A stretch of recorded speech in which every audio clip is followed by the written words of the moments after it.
On this video, we're going to be looking at quality management, looking at things like quality control, quality assurance, difference between them, they aren't the same thing, quality circles, total quality management, continuous improvement, and how firms can get competitive advantage from quality management. So what is quality? Well, firms can't say really, because quality is what the customers determine. Does the product or service meet customers' expectations? And that can be influenced obviously by how much they're paying, by the brand they're dealing with. You expect different things from different brands. I expect different things from McDonald's, say to harvesters.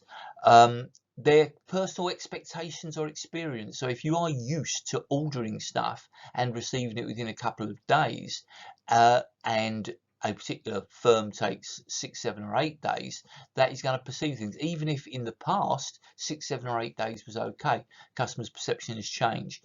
And what exactly it is you are buying, the nature of the product or service. There's a whole range of ways in which you can measure quality, what something physically looks like, what its features are, what it basically does, its core aspects, any additional things, what its actual aspects are, what its performance is, what the intangibles are. Now have a look at that Kit Kat on the top right. Now obviously we can all recognize a Kit Kat, we can all see that snap thing, so that's its physical appearance. The fact that the chocolate biscuits are carved up into 2 or 4 bits, that is its one of its features. Now we all know how a Kit Kat works. You think about how you actually eat a Kit Kat. Well, look, what a lot of people would do is, first of all, they'll run their fingernails through that silver lining and then they'll snap the thing. Now that might not sound much, but that is really what makes a Kit Kat different to a lot of other little chocolate biscuits that are very similar. And of course the brand, that brand Kit Kat, it's a fantastically known brand, and if you wanted to buy the words Kit Kat, it will cost you something like £10 billion. That is the value of that particular brand.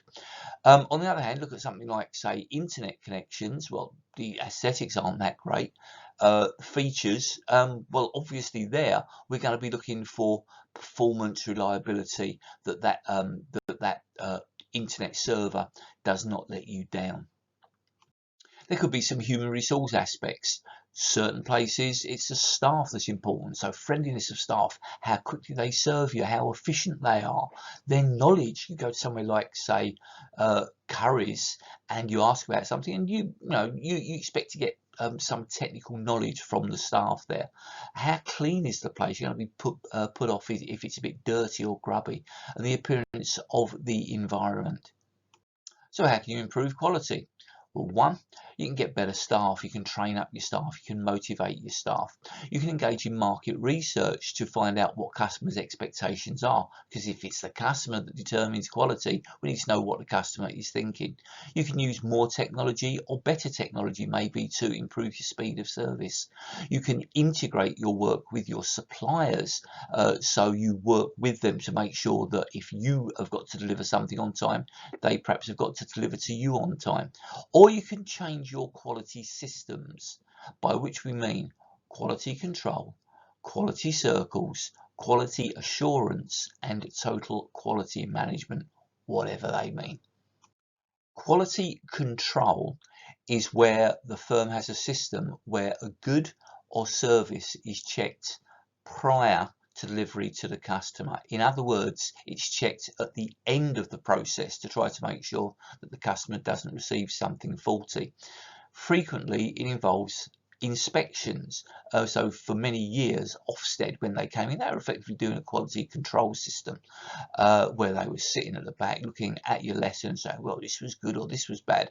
Most teachers never got anything apart from annoyance from that sort of thing, rather than, because obviously teachers would like to discuss their lesson rather than be told what they've just done. Other examples, well, a head chef might inspect a meal that's been prepared by other chefs just before it leaves the kitchen. A quality inspector would test a product at the end of the production line, or a supervisor records and listens into a conversation at a call center, monitoring basically what, if you like, what has gone on.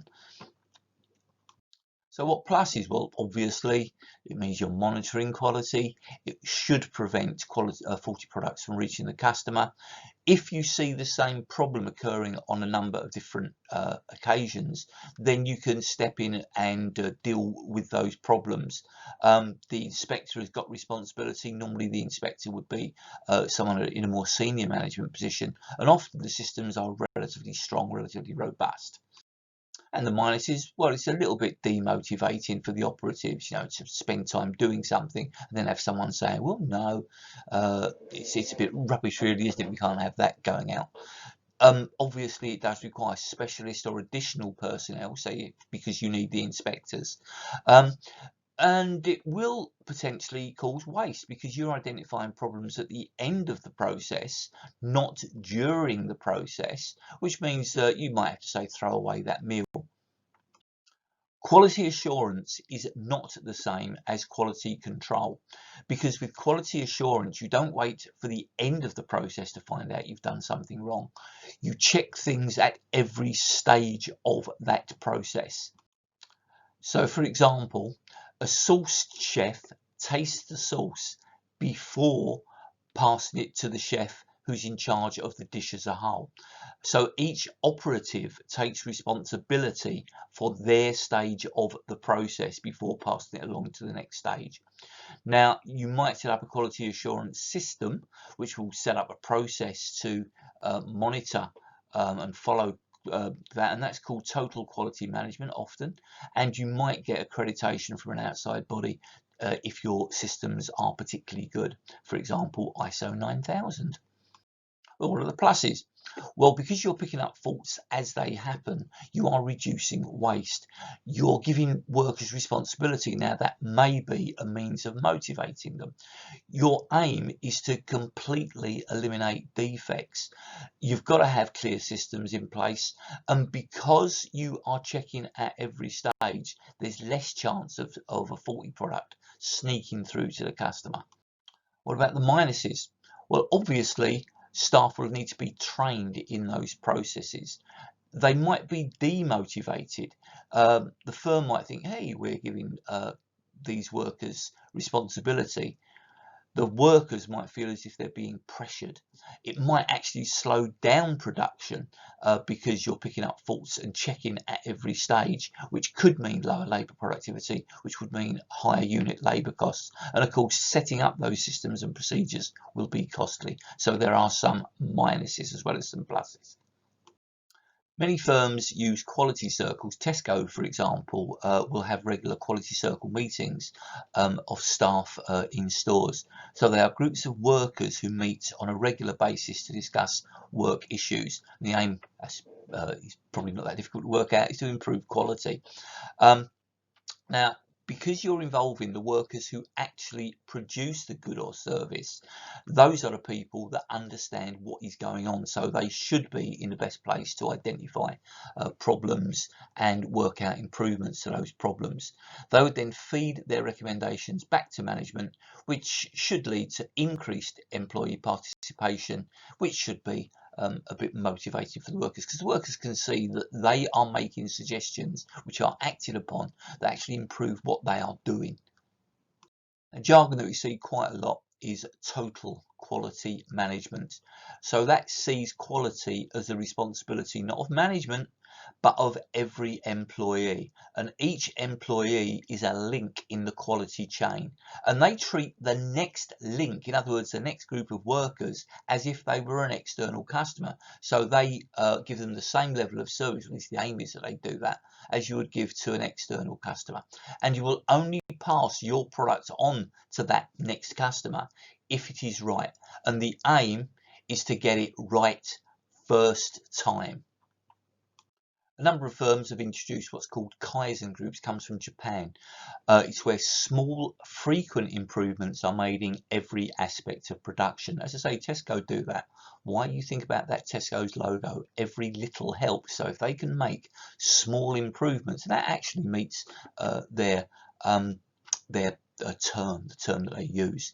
You normally would involve every member of staff, so it could be cleaning staff, it could be window cleaners, it could be cooks, it could be all sorts of people would be involved in the Kaizen process, and they work in Kaizen groups, and they can make improvements at any level of the hierarchy.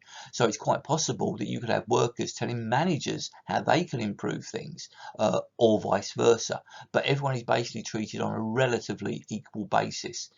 Now, one of the requirements for that will obviously be a motivated or committed workforce. In other words, people who are happy to take responsibility. And it is an absolutely vital component of total quality management. One company that has embraced Kaizen big time is Toyota. It's a Japanese owned company, but this is their British production plant. So every single day starts with all of the workers doing exercise to basically warm themselves up for the day, clear their minds, clear their bodies. They try to apply it to everything that they do. So for example, machines, each of which when they're moving along will be singing their own song so that the workers can identify where it's going to, basically. They deliver the parts to the workers rather than workers having to walk to pick up the parts that they need. So for example, on the top left there you can see Dougal. Now Dougal's job is to deliver windscreens to the workers in that section. It was designed by Dave, who you can see there, and Dougal will have Dougal's own song. Now, what Toyota wants is that all workers, so their recommendation is that every single worker comes up with at least 2 Kaizens every single month. So they've got to come up with 1 Kaizen a fortnight, one small way of improving things every single fortnight. A Kaizen that worked at Pizza Express, really good example because it's incredibly small, was they were looking at who chops the lemons that go into the water or the cola. Well, it used to be the waiters. Now, the problem with that was it involved them stopping what they were doing, washing their hands, clearing the space, chopping the lemons, and then clearing up after they finished the chopping.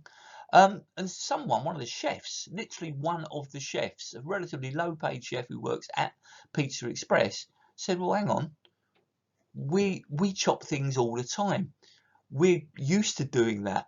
It's part of our job. So now chefs chop the lemons. Now that saved many hours at Pizza Express, and that all came from the idea of just someone working at a Pizza Express branch. So what might firms get from TQM? Well, if they do it right, unit costs are going to fall. There's going to be less waste.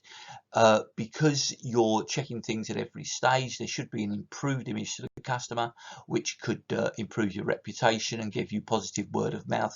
You could use it to be one of your unique selling points, and it should lead to a better motivated workforce. A mini case study on what happens if you don't get your quality assurance systems right.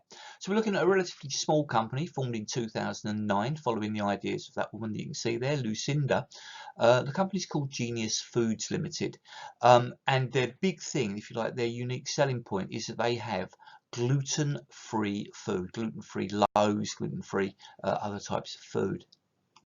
Well, they didn't have a decent quality assurance system, or actually that good a quality control system, because they were quite new, they were quite small.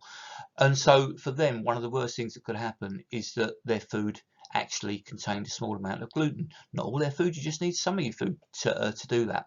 And that wasn't actually picked up until after the products had been sold by their major customers, their customers being Asda's, Sainsbury's, Waitrose, Tesco and Morrison's, in other words, big players. And those firms then had to get in touch with their customers who had bought the products so that the products would be subject to recall.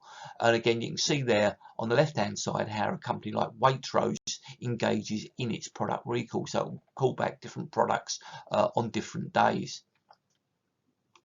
And this graph shows how that product recall affected them. So this was a relatively new company set up in 2009, and by 2013 they were making nearly 2 million loss a year, but that loss was going okay. By 2014 they reduced it to about 1.4 million. That product recall occurred in 2015, and you can see there that the that the loss went up to nearly £7 million, and that loss continued because obviously they would have lost their consumers' trust, or a certain amount of their consumers' trust, and particularly the trust of some of those big buyers like Tesco and Asda. The most recent data I've got on them was from 2017, where you can see that they're starting to recover their position, but it's taken them 2 years to do that, and their position is still far worse than it was before the product recall. So that's had pretty long-term implications on this relatively small company. So if you improve your quality, hopefully you can get a competitive advantage. You should be able to reduce your unit costs. You should have an enhanced reputation, and hopefully you've got a more motivated workforce because they're more committed to what you are doing. What about some of the difficulties? Well, we've said that we might have a motivated workforce. On the other hand, we might not.